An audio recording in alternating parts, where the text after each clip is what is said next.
नमस्कार माझ्या माता भगिनींनो, सर्वांना उत्तम आरोग्य लाभून धनाची प्राप्ती हो हीच ईश्वर चरणी सदैव प्रार्थना। महाशिवरात्री शिवाला प्रसन्न करून आपली मनोकामना पूर्ण करण्याचा दिवस। या दिवशी या व्हिडिओमधून मी सर्व सांगण्याचा प्रयत्न केलेला आहे। व्हिडिओ खूप सुंदर झालेला आहे, संपूर्ण बघा आणि नंतर कमेंटमध्ये जरूर सांगा। तर आपण पूजा करायला आता सुरुवात करणार आहोत सूर्याला अर्घ्य देण्यापासून। सूर्याला अर्घ्य देण्यासाठी एक तांब्याचाच लोटा आपल्याला या दिवशी घ्यायचा आहे। ह्या तांब्याच्या लोट्यानेच आपल्याला सूर्याला अर्घ्य द्यायचे आहे। आता ह्याच्यामध्ये सर्वप्रथम मी कुंकू टाकून घेते। हे गंगाजल,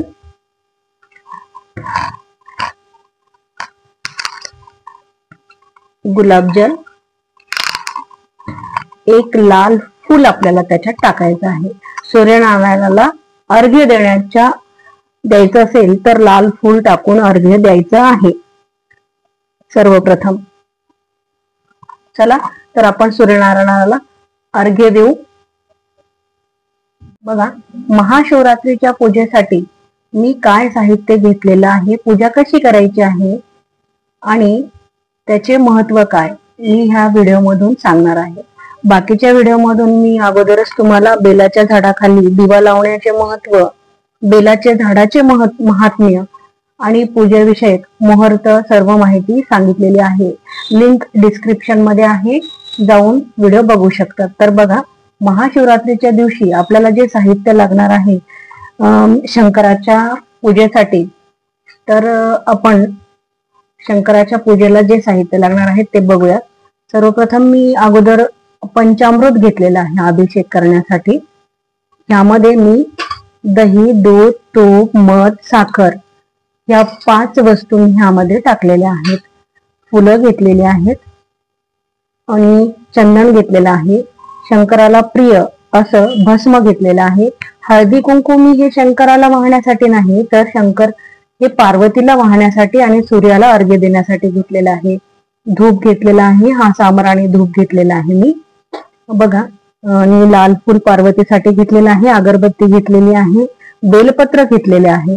नैवेद्यासाठी मी ड्रायफ्रुट्स घेतलेले आहेत। तुम्ही फळ किंवा जे फराळाचं करताल त्या दिवशी ते भगर सोडू ना, तर ते बाकीचं तुम्ही साबुदाणा खिचडी वगैरे काय करताल ते दाखवू शकता, गोड नैवेद्य। आणि आरतीसाठी मी इथे कापूर घेतलेला आहे आणि दिवे मी याच्यासाठी लावलेले आहेत की दिव्याचं महत्व हे ह्या दिवशी फार आहे। तुमच्याकडून किंवा आपल्याकडून रुद्राभिषेक करणं असं शक्य नसतं सगळ्यांनाच। त्याच्यामुळे आपल्याकडे जी महादेवाची पिंड आहे त्याचीच आपण घरी व्यवस्थित पूजा जरी केली ना, तितकंच पुण्य आपल्याला त्या दिवशी मिळतं त्याचं। आपण आता रुद्राभिषेक वगैरे एवढं कुणाकुणाला नसतं वेळ आणि करणं माहीतही नसतं, तरी सरळ साधी पूजा तेवढंच पुण्य देऊन जाते। त्याच्यामुळे आपल्याला ना, साधं तुम्ही जल जरी अर्पण केलं ना, तर त्याचंही पुण्य तितकंच आहे। आणि ह्या दिवशी तुम्हाला बेलफळ मिळालं तर बेलफळ वाहा, त्याचाही मी व्हिडिओ बनवलेला आहे, तुम्ही जाऊन बघू शकता। तर चला आता आपण महादेवाच्या पूजेला सुरुवात करू। पूजा कशी करायची ते बघूया। सर्वात प्रथम आपण महादेवाचा अभिषेक करून घेऊ। आता सर्वात अगोदर आपल्याला तांब्यामध्ये किंवा लोट्यामध्ये अभिषेक करण्यासाठी पाणी घ्यायचं आहे।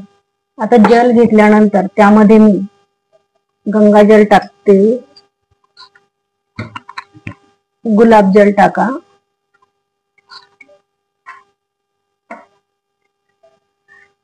तुम्ही चंदनही टाकू शकता। आता आपण सर्वात अगोदर महादेवाला जल अर्पण करून घेऊ।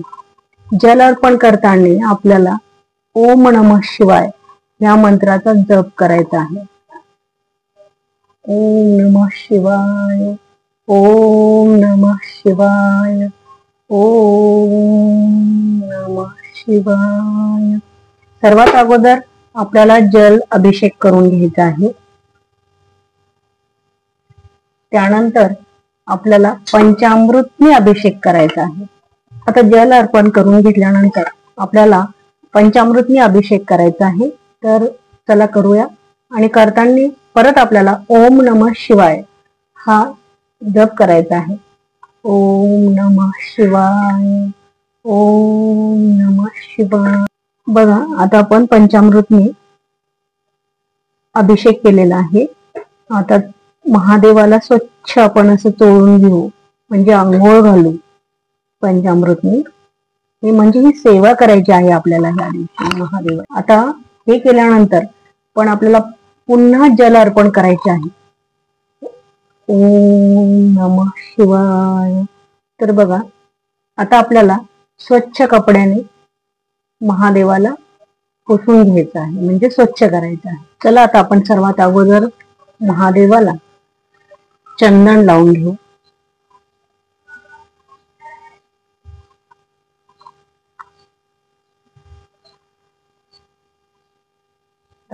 पण महाशिवरात्रीचा योग हा असा आलेला आहे की दुहेरी, कारण प्रदोष आणि प्रदोषच्या पाठीला लागून जी महाशिवरात्री येते तिचं महत्व ह्या वर्षी अनन्यसाधारण असं आहे. त्यामुळे जे दिव्याचे मी महत्व, बेलाचे महत्व सांगितलेले आहे दिवा लावण्याचे, ते छोटे छोटे उपाय तुम्ही बेलपत्र वाहण्याचे ते तुम्हाला या दिवशी करायचे आहे. आता आपण महादेवाला भस्म अर्पण करून घेऊ, लावून घेऊ.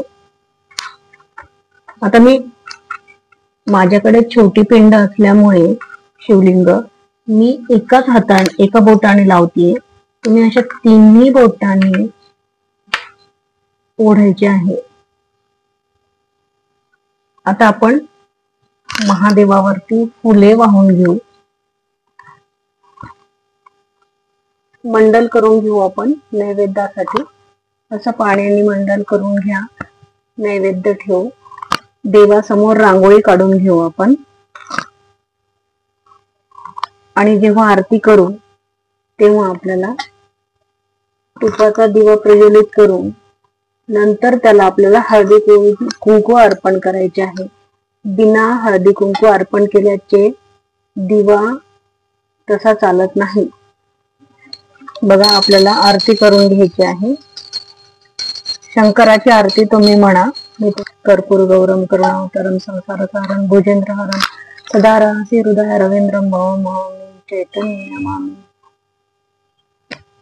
महाशिवरात्रीच्या दिवशी तुम्हाला तुपाचा दिवा जरूर लावायचा आहे, कारण हा दिवा लावल्याने अंधकार, आपल्या घरातील अंधकार दूर होऊन आणि सकारात्मकता घरामध्ये पसरते. आणि आपला जो कोण दीपक असतो, म्हणजे वंश घराचा, मुलगा असो मुलगी असो, त्यांचं आरोग्य आणि आयुष्य उत्तम राहण्यासाठी आणि आपले सौभाग्य अखंड राहण्यासाठी हा दिवा तुम्हाला, जरी बेलाचे झाड नाही मिळाले तरी हा महादेवाजवळ तुम्हाला लावायचा आहे, प्रज्वलित करायचा आहे. याने आपल्याला भरपूर फरक पडतो. याने आपल्याला भरपूर प्रकारचे फायदे होतात. दिवा तुम्ही अनेक, आपल्याला जी दरिद्रता घरामध्ये राहते ती जाण्यासाठी पण हा दिवा तुम्हाला या दिवशी जरूर प्रज्वलित करायचा आहे. एवढं झाल्यानंतर आपण नैवेद्य दाखवायचा आहे. नैवेद्यम समर्पयामी हा मंत्र तुम्हाला नैवेद्य दाखवाने म्हणायचा आहे. नैवेद्यम समर्पयामी. हे जे सामराणी धूप आहे याचा जो सुगंध वातावरणामध्ये पसरतो ना, त्याने सर्व निगेटिव्हिटी, नकारात्मक शक्ती घरामधून निघून जाते आणि सकारात्मकतेचं वातावरण घरामध्ये निर्माण होतं. त्यामुळे धुपाचं महत्व अत्यंत आहे, कारण सुगंध देवाला, प्रत्येक देवाला आवडतात. ते जरी वेगवेगळे असले, कारण देवीला हे गुलाब अत्तर अत्यंत प्रिय आहे.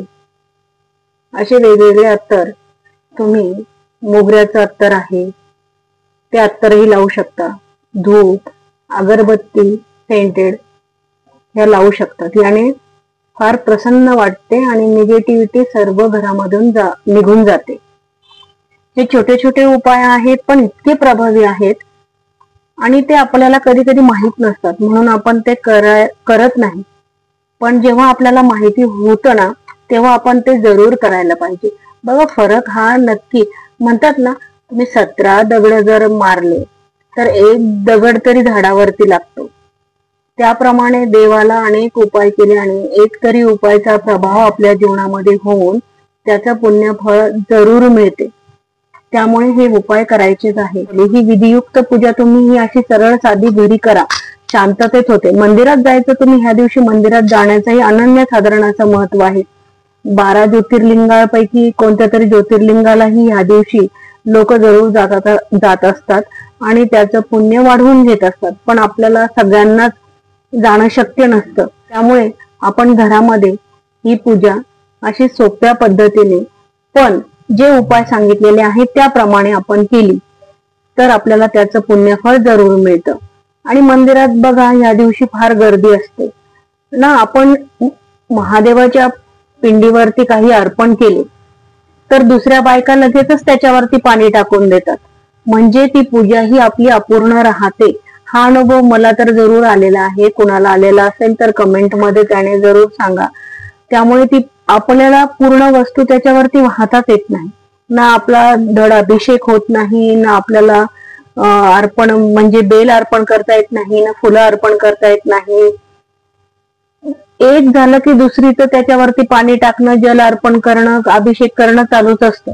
त्याच्यामुळे मी तर म्हणेन की घरामध्ये तुम्ही जितकी शांततेत आणि सुंदर पूजा करता येते ना तर ती घरी शांततेत करा. आणि तुम्ही मंदिरात हवं तर थोडस पूजेचं साहित्य घेऊन तिथे 5 बेलाची पाने 3 बेलाची पाने वाहून जरी दर्शन घेतलं किंवा नुसतं दर्शन जरी घेतलं तरी तुम्हाला मंदिरात जाण्याचं फळ मिळतं आणि दर्शन घेतल्याचं, आणि घरी पूजा व्यवस्थित होते. त्याच्यामुळे मंदिरातच जाणं आवश्यक आहे असं नाही. कोणाला वाटलंच तर जायची असेल तर तुम्ही जाऊ शकता.